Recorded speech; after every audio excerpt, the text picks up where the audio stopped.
La phase test de la caravane touristique du Gabon a permis non seulement la découverte du patrimoine touristique des provinces de l'estuaire, du Moyen-Ogooué, de l'Angounié, la Nyanga et de l'Ogooué-Maritime, mais a également permis aux autorités du ministère du Tourisme et de l'Artisanat de porter un regard sur le patrimoine hôtelier de l'utilité publique dans les localités ayant reçu la caravane. Dans la Nyanga, précisément à Chibanga par exemple, Pascal Ogooué Siphon, le patron de ce ministère, a porté son regard sur le Relais Hôtel, une structure hôtelière d'un bon standing dont les travaux de réfection réalisés par un ou des inconnus suscitent des interrogations. Dans nos archives, nous n'avons pas enregistré de convention de cession conformément aux dispositions des articles contenus dans la loi 1463, je crois, de 1968, fixant justement la cession des biens de l'État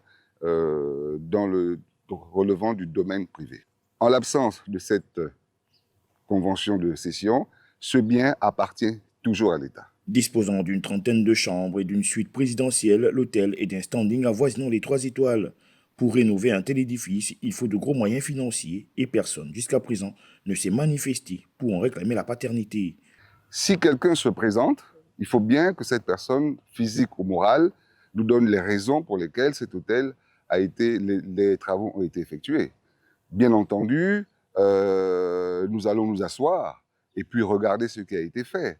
Ces travaux de réfection pourraient, au dire des populations de Tchibanga, avoir un rapport avec l'ancien régime au pouvoir. Nous lançons un appel à ceux qui ont réalisé les travaux de se rapprocher de nous pour qu'on regarde ensemble les raisons pour lesquelles ces travaux ont été faits, alors que l'hôtel n'a pas fait l'objet d'une cession. Nous allons très rapidement lancer un appel d'offres dans le cadre de la gestion de cet hôtel. Aussi, des interrogations sur l'origine des finances ayant servi aux travaux de rénovation de cette structure hôtelière se posent. Pour l'heure, l'État, via le ministère du Tourisme et de l'Artisanat, reste propriétaire de cet édifice d'envergure.